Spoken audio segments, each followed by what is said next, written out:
do Senhor, meus irmãos, bem-vindo ao nosso Minuto Pastoral. É para nós uma satisfação tê-lo conosco. Hoje nós vamos dar continuidade à nossa reflexão sobre a tricotomia humana e responder a uma pergunta feita pelo nosso querido irmão Carloman Otaviano, que nos pergunta a respeito: qual o destino da alma, do espírito e do corpo após a morte? Para onde vão cada uma dessas partes? É isso que nós vamos tentar trazer a resposta essa noite. Eu gostaria de fazer umas considerações, tá bom? A primeira delas é que nós intencionamos apenas estimular você a desenvolver o hábito da investigação bíblica, da leitura bíblica, do estudo bíblico e, assim fazendo, poder desenvolver, por intermédio de um norte que nós possamos até lhe dar, a sua própria profundidade de conhecimento bíblico. Nós não intencionamos aqui, não temos por presunção trazer todas as respostas ou acharmos que somos donos da verdade. O que nós fazemos é, por orientação bíblica, conforme o entendimento bíblico, trazer-lhes algum direcionamento para que você possa desenvolver o seu conhecimento bíblico. Antes de nós começarmos a nossa explicação, para dar a resposta à pergunta feita, eu gostaria de trazer alguns conceitos do vídeo parte 1. Se você ainda não assistiu, vai ficar disponível aí no card para você clicar e ir lá dar uma olhada nessas definições introdutórias que nós trouxemos no nosso vídeo parte 1. De maneira simples, de maneira geral, rápida, objetiva, a tricotomia humana trata de partes, divide o homem em 3 partes distintas, mas conectadas entre si. E nós as conhecemos: espírito, alma e corpo, cada uma com um objetivo específico. O espírito nos dá comunicação com Deus, a alma nos dá comunicação com nós mesmos e o corpo nos dá comunicação com o mundo externo. Para exemplificar de uma forma mais direta, você pode se lembrar ou pode aplicar o exemplo de um frasco de perfume, onde você tem o frasco simbolizando o corpo por seu invólucro ou local onde estará contido a substância, que será o líquido, simbolizando assim a alma, e a essência desse líquido, o perfume que esse líquido exala, é o espírito. Então você pode ter um frasco que vazio não faz sentido. Se preenchido com apenas um líquido qualquer, também não terá muito valor. Mas quando tem-se um frasco, um conteúdo dentro deste frasco, o líquido, no caso específico de um perfume, e este perfume tem uma essência agradável às suas narinas, ele se torna então algo de extremo valor. Assim é o corpo humano, assim é o homem. Ele tem o corpo que só passa a ter um valor quando ele é preenchido pela alma e pelo espírito. Tá bom? Estas são as considerações iniciais para nós. Vamos responder a pergunta, tá?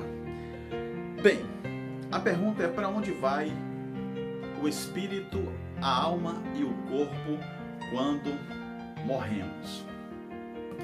Meus queridos irmãos, para responder a esta pergunta, existe um texto bíblico que se encontra em Eclesiastes capítulo 12, versículo 7, que diz que o corpo, que é o pó, ele retorna ao pó, e o espírito retorna a Deus que o deu. Então a Bíblia fala que o corpo, que é matéria, retorna à matéria, o pó retorna ao pó. E o espírito retorna a Deus que o deu. Muitos versículos vão nos mostrar a relação que há entre a inexistência do Espírito como um fator relevante para a ausência de vida. Sai-lhes o Espírito, um dos salmos diz, né? Sai-lhes o Espírito, né? O corpo morre. Então, sem o Espírito não há vida.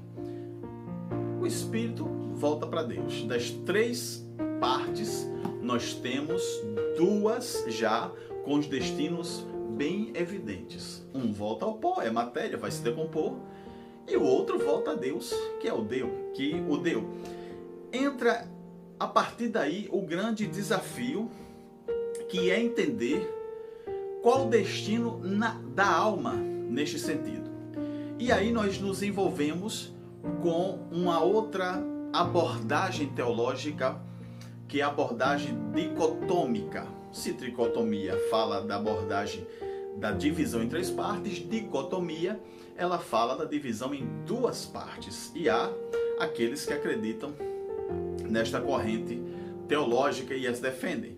Quando nós nos debruçamos sobre a Bíblia, vamos verificar que existem textos bíblicos que nos chamam a atenção a este desafio de compreendê-los e poder explicar para manter sustentável a definição ou a ideia da tricotomia. Assim como nós vamos encontrar muitos tantos outros versículos que vão apontar e dar sustentabilidade à ideia da tricotomia humana. Por exemplo, quando a Bíblia fala que a palavra de Deus é mais penetrante que espada alguma de 2 gumes, que penetra até a divisão da alma e do espírito, até a divisão entre juntas e medulas, e é apta para discernir os pensamentos e intenções do coração, nós vamos verificar que plenamente nós vamos ter aí a identificação que existe uma diferença, embora intrinsecamente ligadas, o espírito e a alma, essas partes, existe uma divisão que a palavra de Deus alcança penetra até esta divisão. Então existe uma divisão entre o espírito e a alma. Os que acreditam na dicotomia, quando se fala em que o espírito volta a Deus, então eles acreditam que o espírito leva consigo a alma, por se tratarem de uma coisa só, né? Nós, contudo, entendemos que, conforme a Bíblia nos mostra, há 2 destinos para o ser humano: o céu ou o inferno. Não há uma zona intermediária ou qualquer coisa desse tipo. Ou é inferno ou é céu, né? Ou salvação eterna ou condenação eterna. Isso até fica bem claro na parábola da rede, quando Jesus fala em Mateus capítulo 13, né? Você estuda a parábola da rede, você vai verificar que só existem essas 2 opções, esses 2 destinos. Mas, por fim, Eliab, para onde vai a alma? É isso que a gente quer saber, né? Para onde? O que é que aconteceu? O que é que vai acontecer quando a gente morre? Bem, Jesus, quando estava sendo crucificado, olhou para um dos ladrões e disse para ele: hoje mesmo estarás comigo no paraíso. Quando nós vemos esse texto, percebemos que há uma afirmação clara, né? Eles haveriam de morrer naquele momento ali, poucas horas depois, poucos minutos depois, e Jesus disse ao ladrão que estava ao seu lado, pelo seu sentimento de reconhecimento do senhorio de Jesus, da autoridade de Jesus, que ele estava salvo, então ele seria levado ao paraíso. Entra aí uma discussão a respeito da vírgula utilizada na composição da oração, né, da frase feita por Jesus. Há quem diga que Jesus disse na verdade assim: te declaro hoje, vírgula, que estarás comigo no paraíso. Não determina, portanto, uma temporalidade. Não quer dizer que aquele ladrão estaria com Jesus em algum momento daquele instante, né? Mas, seja na vírgula antes ou depois, o fato é que nós, quando morremos, vamos para próximo do Senhor, vamos para perto do Senhor. Se não, vejamos o que nos diz Tessalonicenses capítulo 4, versículo 14. Tessalonicenses capítulo 4, versículo 14. 1 Tessalonicenses capítulo 4, versículo 14. Pois, se cremos que Jesus morreu e ressuscitou, assim também Deus, mediante Jesus, trará em sua companhia os que dormem. Veja, ele trará em sua companhia. E onde está, portanto, estas pessoas? Né? Se vem com Jesus, vai estar com Jesus. Né? Está com Jesus. Outro texto interessante é 1 Pedro.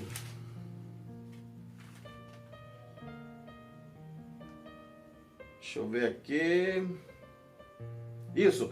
Filipenses capítulo 1, versículo 23. Ora, de um e do outro lado estou constrangido, tendo desejo de partir e estar com Cristo. Palavras do apóstolo Paulo.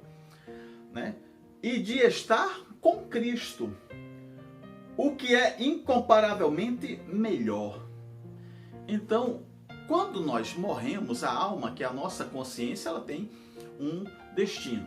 Ou ela vai ser destinada a uma prisão eterna para aguardar a ressurreição para a condenação e vergonha eterna, ou ela estará no paraíso, onde estará aguardando para a ressurreição e glorificação. A consciência, né? O corpo, a alma, que é o centro da nossa consciência, dos sentimentos, das emoções, estará ativa lá no céu, no paraíso.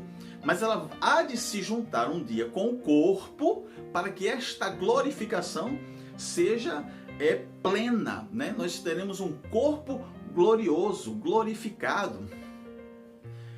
O mais interessante é que, num dos textos que nós lemos aqui, nós falamos a respeito dos que dormem. E há aqueles que defendem que quando se morre, se cai num repouso eterno, num sono, vai dormir, descansar. A bem da verdade, há inúmeros textos que falam esta expressão de dormir. Bem-aventurados os que dormem do Senhor, porque descansam de suas obras. Né? Há um texto a respeito de Davi que diz: dormiu Davi com os seus pais. E muitos outros. Por exemplo, quando Lázaro, né, na circunstância da morte de Lázaro, quando foram avisar Jesus, Jesus também usou a expressão: meu amigo Lázaro dorme, né? E os discípulos, espantados com o que ele disse, Senhor, se ele dorme, está salvo, porque os discípulos compreenderam um eufemismo, uma linguagem metafórica que foi utilizada nesse texto e em muitos outros da Bíblia. Né? A Bíblia trata a morte com este eufemismo, com essa linguagem metafórica de dizer que as pessoas dormem. Né? Então, os discípulos entenderam quando Jesus falou, Lázaro dorme. Então os discípulos pensaram, morreu. E se morreu, né, crendo em Jesus, está salvo. Mas nós observamos que de fato não se tratava de um sono, mas de uma morte. Morreu de fato. Agora, para tratar este tema tão dolorido, tão doloroso, tão difícil de se lidar, as expressões dormir no Senhor, dormir, né, o sono da morte, como fala Davi no Salmo 13, é importante entendermos que, na verdade, está se referindo à morte mesmo, não é um sono. A nossa alma, ela fica consciente, lá no paraíso, ela fica incomunicável conosco aqui, né? Na circunstância do rico e do Lázaro, quando o rico pede para que Lázaro apenas molhe, né, com o dedo, a sua língua, com a gota d'água, para aliviar aquela agonia que ele estava sofrendo, e pede para que se avise aos que estão lá, que não venham para onde eles estão, para onde ele está, né? É tido em resposta para ele que lá eles têm a lei, têm os profetas, ou seja, eles agora que se encarreguem de desenvolver os seus próprios cuidados nas observações daquilo que é importante para não vir parar no lugar onde o rico estava. Então há uma consciência, só não há uma comunicação, né? Não há possibilidade de comunicação, tá bom? Eu espero que eu tenha ajudado você. Eu aguardo vocês no nosso próximo vídeo, a parte 3, onde a gente vai encerrar essa parte de tricotomia, onde eu vou falar da relação do espírito, da alma e do corpo com a vida cristã, com o exercício da vida cristã, a questão do homem natural, do velho homem, do novo homem, né? Mortificar o homem com seus feitos, tudo isso eu vou relacionar à tricotomia, e eu gostaria que você estivesse conosco. Não esquece de se inscrever, acionar as notificações, curtir e comentar os nossos vídeos. Que Deus te abençoe ricamente, em nome de Jesus. Amém. Até lá, até o nosso próximo vídeo.